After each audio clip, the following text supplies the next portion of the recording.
The Eclipse is held up by many, including at one point even myself, as the greatest ship in Star Wars Legends. In today's video, I'm going to be talking about why that's not true and which other ships could take that position as the greatest.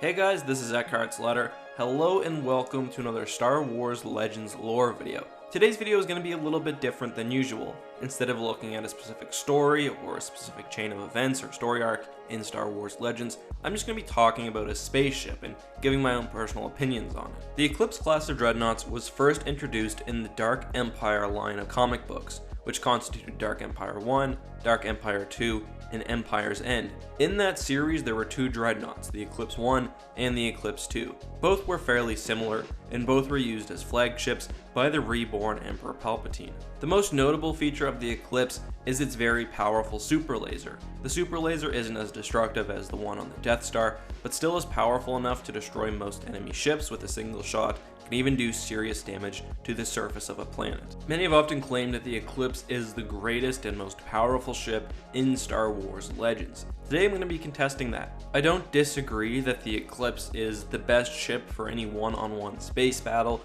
but overall it does have some serious weaknesses. Although this is a canon source, the latest Thrawn book has Thrawn himself talking about how a flexible fleet is often better than a single large dreadnought, how many small star destroyers can be more effective than something larger. Now, this anecdote doesn't necessarily apply to the situation at hand, but the thing that Thrawn is focusing on, and I think the thing that is important in starship design, is flexibility. Now, obviously when talking about fleet or even naval composition, it makes sense why smaller ships can be at times more flexible. But what does that mean for an individual ship? What makes it truly flexible? I'll tell you what doesn't. Having your ship built around one single weapon, having it built around the Superlaser. The ship's Superlaser is the chief aspect of its design. Running around its spine, the ship is literally built around it, and most of the energy produced by the ship's generators would have been dedicated to powering this laser. I think Star Wars ship expert Fractal Sponge actually sums this up beautifully.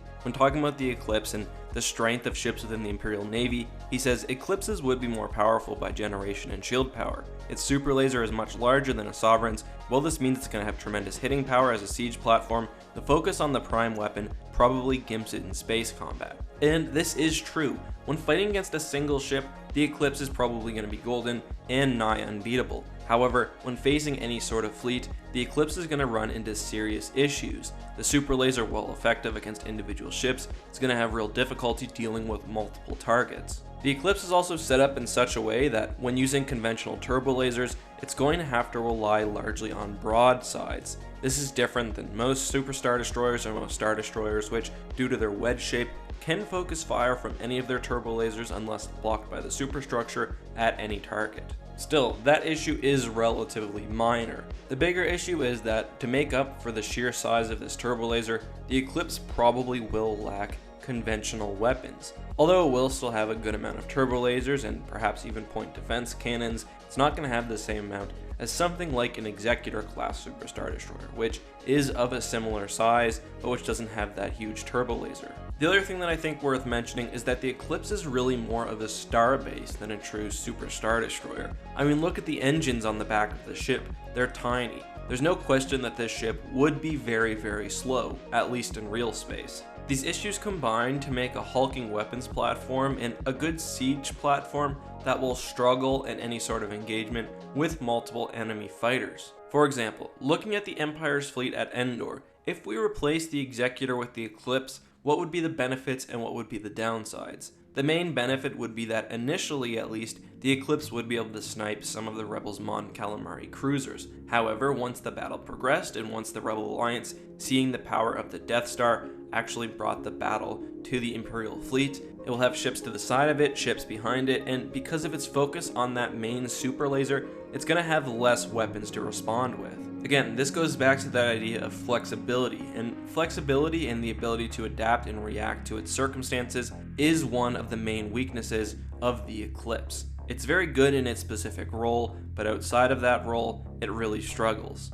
I will note that still the Eclipse does do a lot of things right. It operates very effectively as a carrier, of course it's very good for attacking planets and strongholds, and it would still have more firepower than pretty much anything else on the battlefield, but it's my opinion that it's not the best of the best. The question is thus, which ship could replace it? In my mind, that means which ship is more flexible, but still brings a good amount of firepower. Which ship would you want at the center of your fleet to take on any situation? I think that there are a few potential options. The first is the Sovereign class. We've never seen this ship in any real situation, we've only read about it in reference books, but it is supposedly a smaller version of the Eclipse Dreadnought with a lighter Superlaser. Perhaps this makes it more flexible. Due to the lack of information, we don't really know for sure. We also know that the Assertor class Dreadnought was supposed to, based on the designs of Fractal Sponge, have a very light Superlaser. In addition, it was supposed to be very well armed, so if it did have that Superlaser, and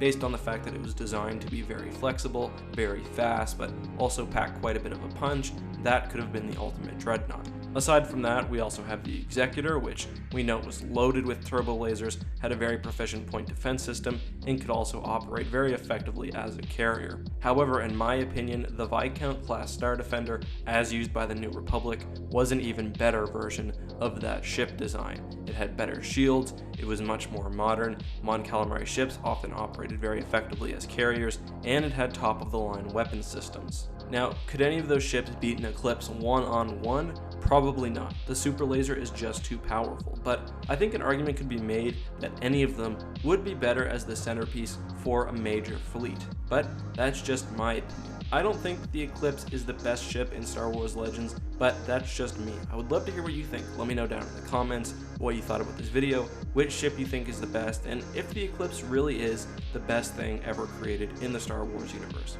Anyways, thank you guys once again for watching. As always, this has been EckhartsLadder. May the Force be with you.